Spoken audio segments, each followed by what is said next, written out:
Thank you all for coming. This is really a dream come true. Larry and I every year says, how can we get more people in the audience? And every year we get more people in the audience. And as you said this morning, the solution is sitting around the table. We got the VA, we've got the institutes, the foundations, we have all of your experiences. We just have to keep this momentum going and keep the communication going. I tried to start a LinkedIn group for Healthcare Innovators Network, but it already exists. I don't know if you've Googled that yet, but I think we need some mechanism which FMEC will help us with to keep this conversation going. Just the little bit I've learned this morning has been transformative just in terms of the types of things that I'm trying to do, and hopefully most of you feel the same way. The exciting thing about these meetings is, for me, every year they go from the discouragement of, oh my God, these problems are so huge, to, wow, there's all these people with all these amazing ideas that are actually doing things. Who knew? I didn't know about the VA. I didn't even know about all the community health centers. Sounds like there's a lot of good stuff going on that we need to build on. And if we just joined the people in this room, and instead of had 10 minutes, we wouldn't let you out for 10 days, we have a pretty good plan going. Larry's got a plan for that. Exactly. Three things to think about. One, this is a long-term problem. I'm here because when I was an undergraduate political science major, I thought, well, our healthcare system's a mess. 1967, and expenses were going up. People weren't getting the care they needed. Health insurance companies were ripping everybody off. The social determinants of healthcare were all screwed up.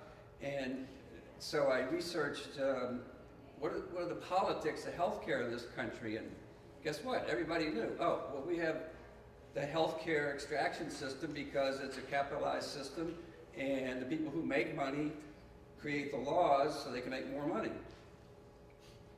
Oh, I wrote that down and said, okay, well, let's change that. Well, here we are today, we're still working on it. But a lot has changed, a lot has improved. Three things I think you have to look at when you look at the economics and be practical is, and over again, I made this mistake. You can't, the best picture was the one of the three tanks and the guy holding up the flower. You can't really expect people that are making a ton of money and have their whole emotional identity in making money in healthcare to listen to what we're talking about and want to make changes voluntarily. That's pretty naive. But there's a huge force in this country that does want change, and that's the self-insured employers. Because most people in this country have insurance through their employers, and most employers are self-insured for health care, so they actually pay the bill every year. Health insurance companies make their profits by how big the bill is and what percent they can get of that, so they're happy for the bills to go up every year to get more profits. But the people paying the bill, in large part, are the self-insured employers, and now more people because of the higher deductibles. So people are more aware of costs, and the employers are more aware of cost, and that's where solutions like community health centers, team-based care, things that aren't just good ideas, wouldn't that be nice, they're actually cost-effective, they actually save employers money, they actually improve productivity in companies. So if we could just keep people talking to each other and realize, as Dr. Fine said, the pieces are all here, but it's going to take some strong leadership, some strong organization, and a lot of support. But the main exciting thing is, hopefully no one will leave here today feeling like, whoa, I'm just pushing this rock up all by myself, and it's really tiring and lonely, because we've all got each other. And I think the other thing I just learned recently is I had a friend say, I've been working for 25 years to improve affordability of housing. He said, oh, you mean subsidized housing? No, I mean affordable housing for policemen, for teachers, for people who work for the city. In most cities today, people have to live 1 or 2 hours away from their job to find a place they can afford to live. And everything bad comes from that. Traffic, stress, everything else.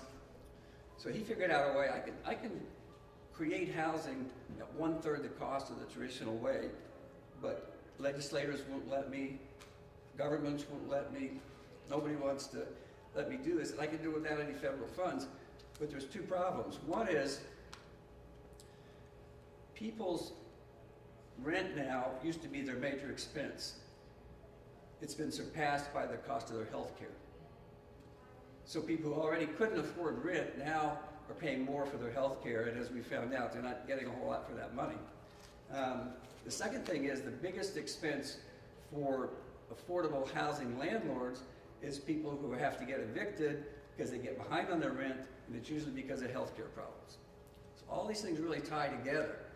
But the landlords who want to keep people healthy in their buildings and the employers who want to keep people healthy in their workplace are huge allies. And they're interested because they're going to save money. We're not trying to ask people to donate, to sacrifice, to give. We're asking them, how'd you like to save some money and be more successful in your capitalism? So there's just more creative ways we need to be thinking about these things. And I'm excited, so let's get going.